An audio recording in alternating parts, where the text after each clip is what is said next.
at Bondex for the Green Rabbit. I'm Ignacio Palomera, co-founder, and we're very lucky to have Ryan Horst today from Big Crypto, which actually stands for, Ryan? Blockchain Insight Group. And it's an educational provider. And also Ryan's a very notable person and speaker and the overall crypto badass. And we'll get a little bit more into his background. But just to give everyone a bit of context, Blockchain Insight Group, and correct me if I miss anything, but it's a blockchain and crypto training firm founded by entrepreneurs with extensive understanding of blockchain and crypto mechanics and trading. Their feet on the ground and industry hands-on experience provide training and education with unique insights. Their educational services can help individuals adopt, implement blockchain digital assets and the metaverse. Whether you're a novice trying to get started in the industry or a knowledgeable person trying to expand your skills, the Blockchain Insights Group has an offering that suits you. These classes and training courses can help one understand the economic impact of this breakthrough technology and how you best capture value it will create. And, I think this is more important than ever, training, education, and credentials, especially in an emerging space that doesn't have the large of a supply of talent, and there's a lack of, or I would say actually there's an overabundance of data and sources, and actually that can make it hard.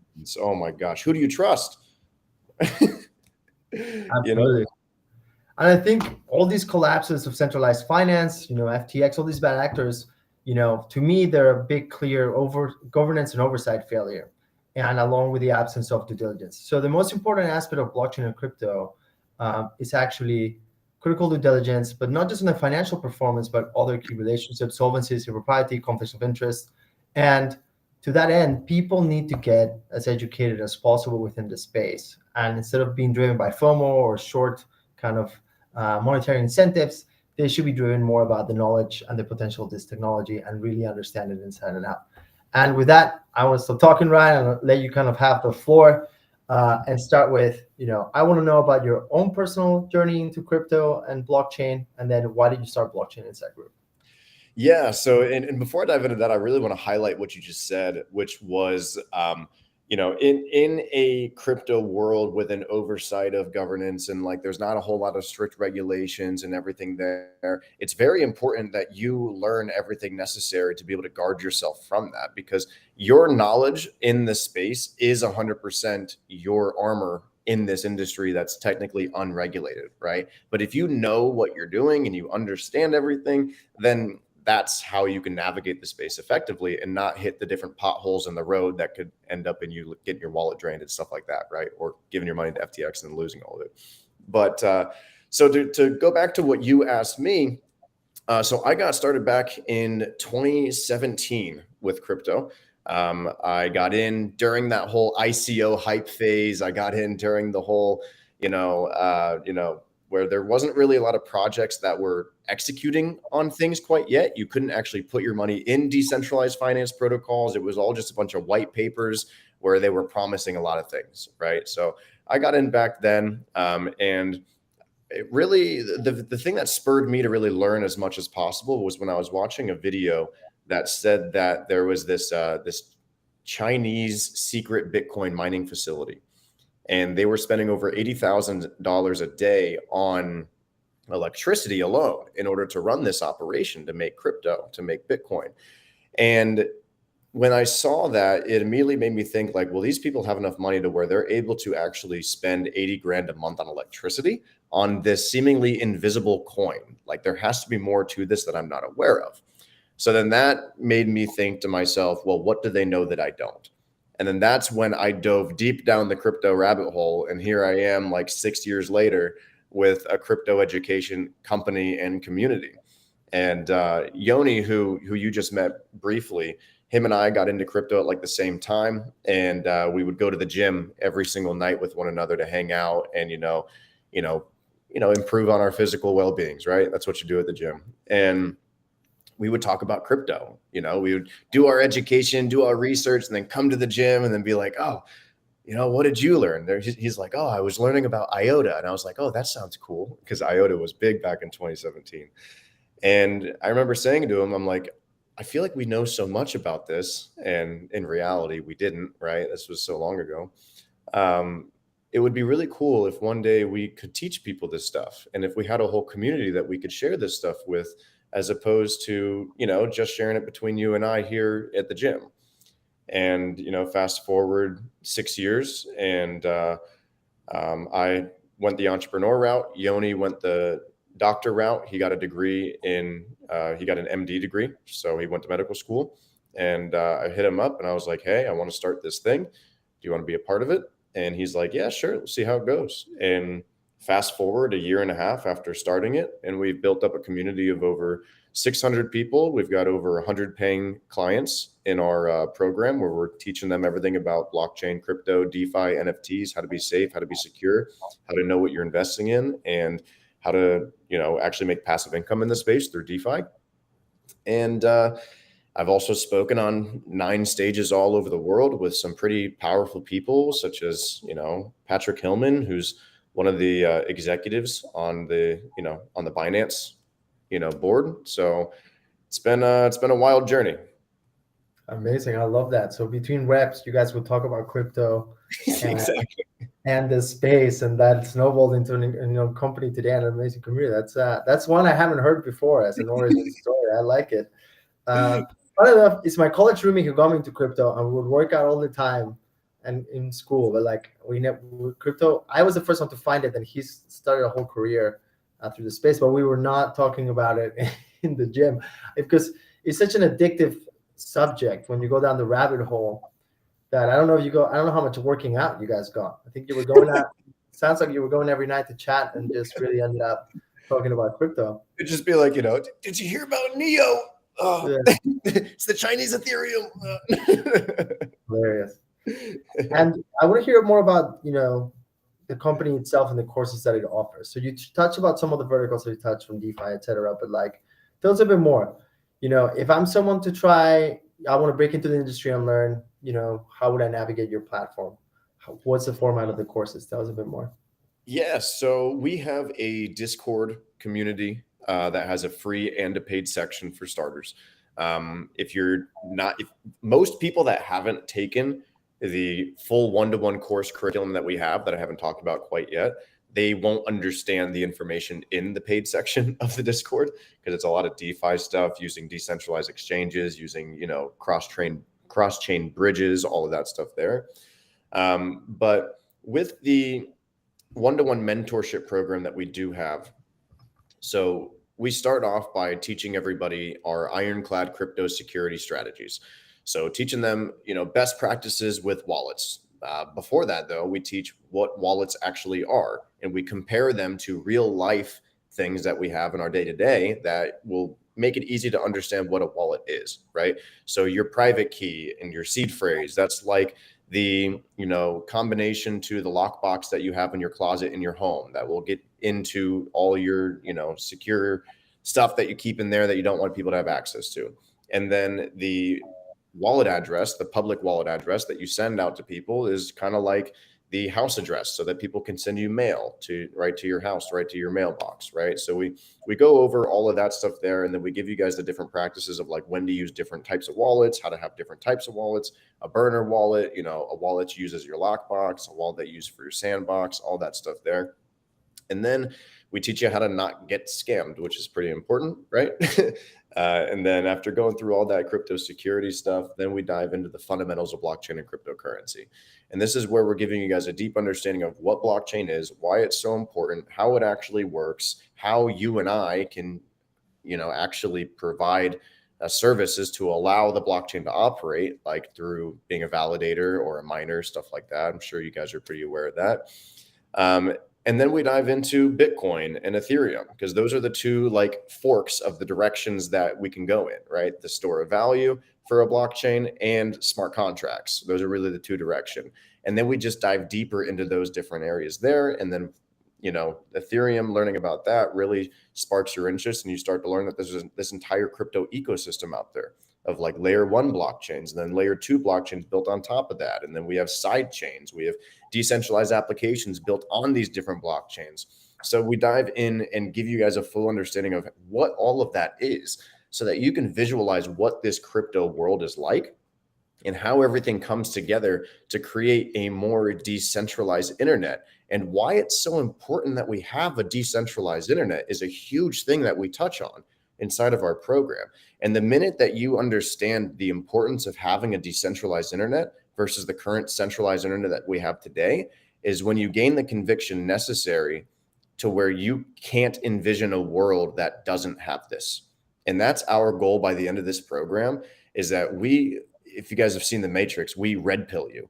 We red pill you into literally like being afraid of a centralized internet world, right? I don't want to live in a centralized internet world because our digital world is getting more intertwined with our physical world.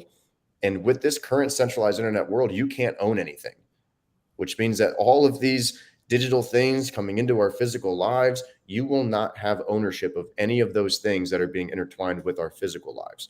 So we red pill you. That's the whole goal. And by red pilling you, we give you so much conviction in crypto, DeFi, and NFTs that you literally can't envision a world without it. And then that gives you the confidence to invest and not feel like you're gambling. I love it. We're so aligned. I mean, there's a reason our motto is follow the green rabbit, and it's a play on the matrix of follow the green rabbit to a career in Web3.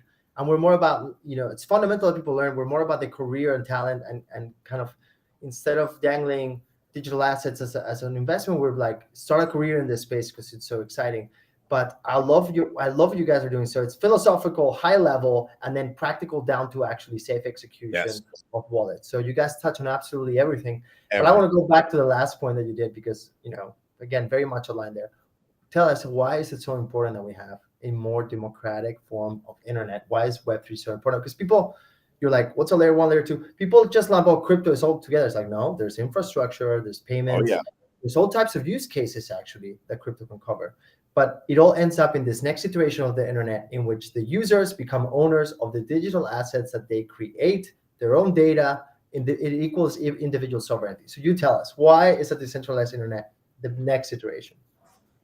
At the end of the day, it comes down to data storage, right? So in this current internet that we have, this Web 2 internet, actually it starts with Web 1. Let's start with Web 1, Web 2, Web 3. Web 1 came out, we were just able to view things on the internet. We couldn't put inputs into the internet, which meant that we couldn't give the internet our data, is what that's the key thing to pay attention to there. It was just consuming, right? Just consuming. You couldn't input anything into the computer. You couldn't give them your actions to tell them what your interests are. You couldn't put in your email address. You couldn't do all of that stuff there. Web 2 came out, and now we're all of a sudden able to give the internet our data. We're able to tell it what we like. We're able to tell it what we love. We're able to tell it what gets our attention. We're able to tell it all that information about us. And then actually, like, our street address, our emails, our phone numbers, all that information. We can put inputs into the internet. And that created a problem that needed to be solved. Somewhere on the internet, we needed to be able to store that data. And big tech companies like Amazon, Google, Microsoft, they created those solutions for us to where now we're storing that data with them. Well, what happens when we store our data with them? They have read, write, delete, edit, sell, monetize, transfer, trade. They can do anything they want with our data. And they even have our DNA data now.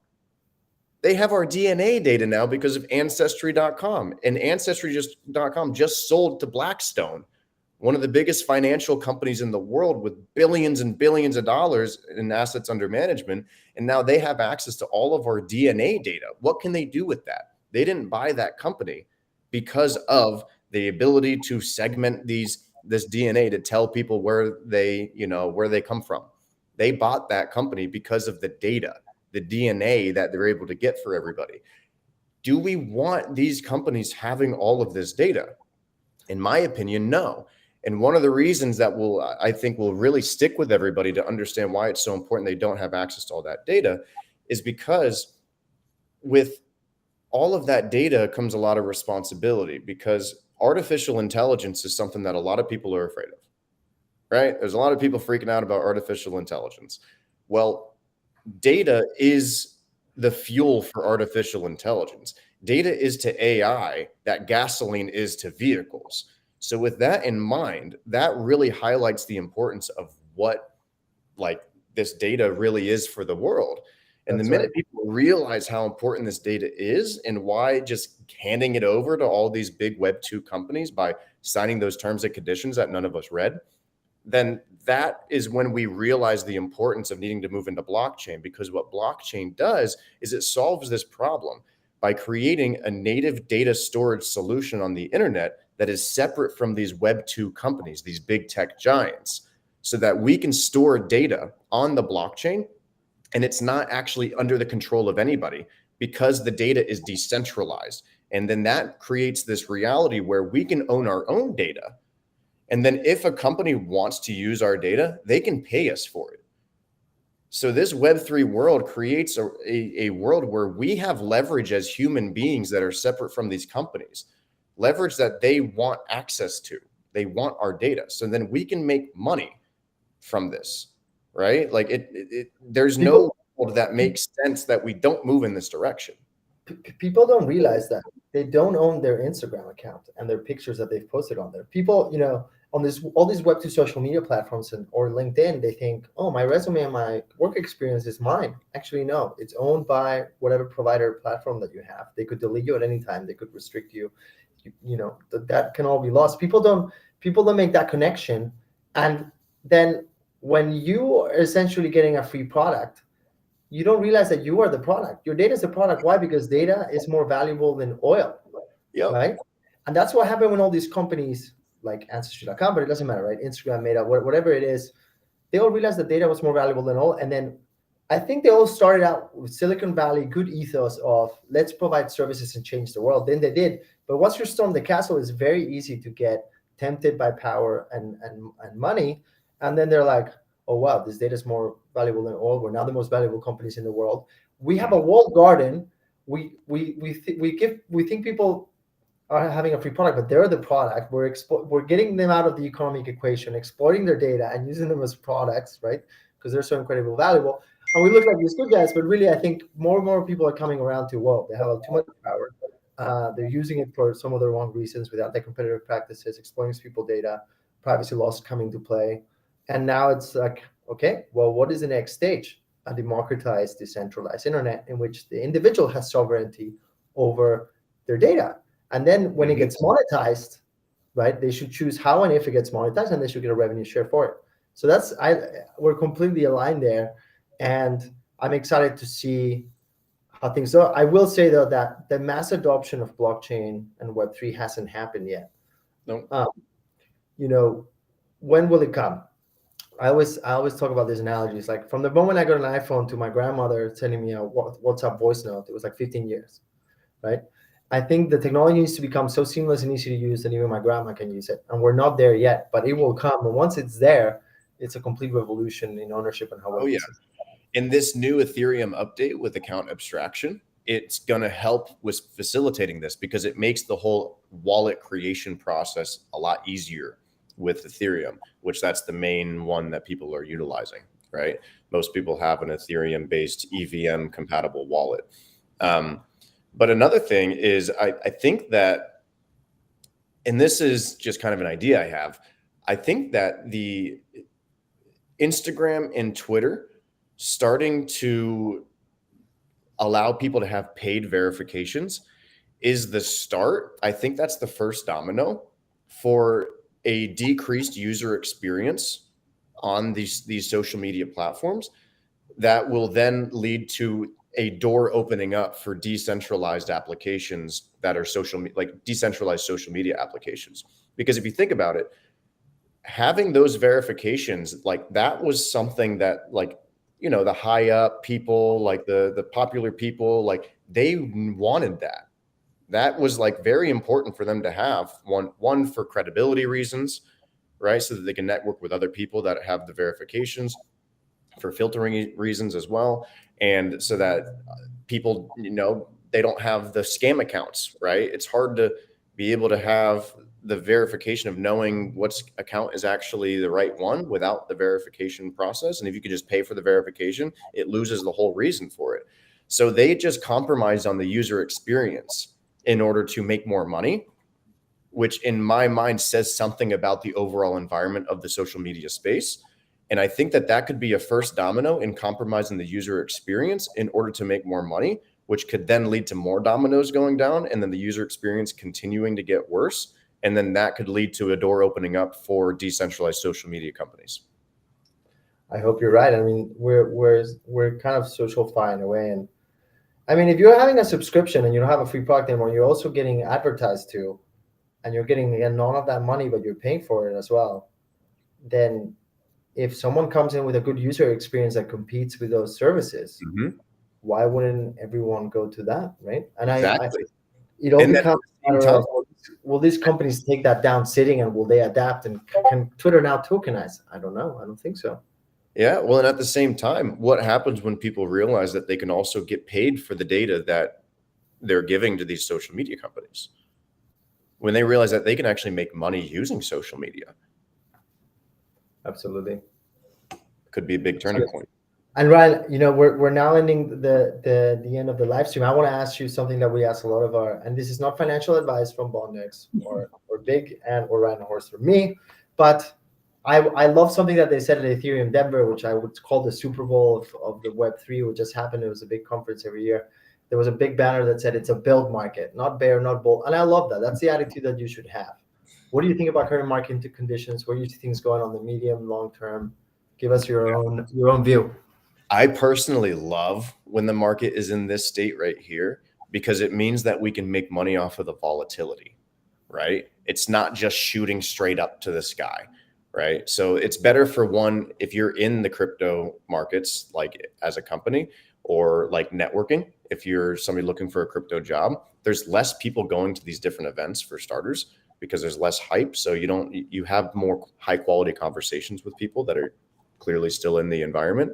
So that's one thing that's awesome. But the other thing is back to the whole volatility thing. When we have these little spikes in volatility where price goes up, when Bitcoin goes up like that, the altcoins follow it, which means that we can make 50%, 100%, 300%, 500% returns on these different coins that are low market cap coins. Think like penny stocks for crypto.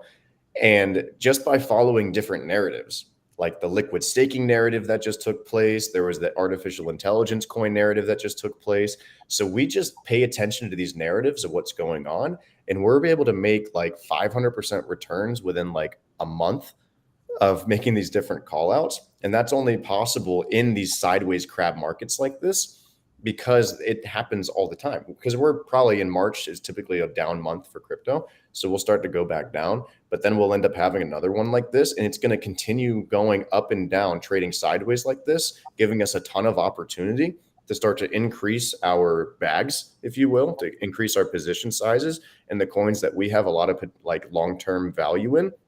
And then when the next bull run does come, we've been building up our bags this whole time. So then it all skyrockets, and we all know it's going to happen. Not financial advice, but based on previous history, because of the Bitcoin halving and everything that takes place, then, you know, that's what we can look forward to. So I love markets like this, and that's my perspective on it personally. Well, Ryan clearly knows what he's talking about. It's not his first rodeo, that's for sure. And yeah, not my first rodeo.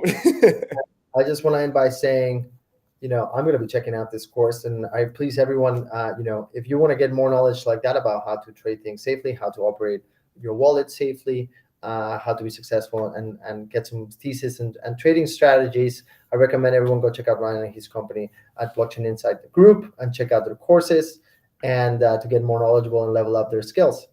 And I just want to thank everyone for your time. Have a great week. Yeah, and if you guys want to find me on Instagram, it's Ryan Horst _ RyanHorst _. Fantastic. Thank you, Bondex, and follow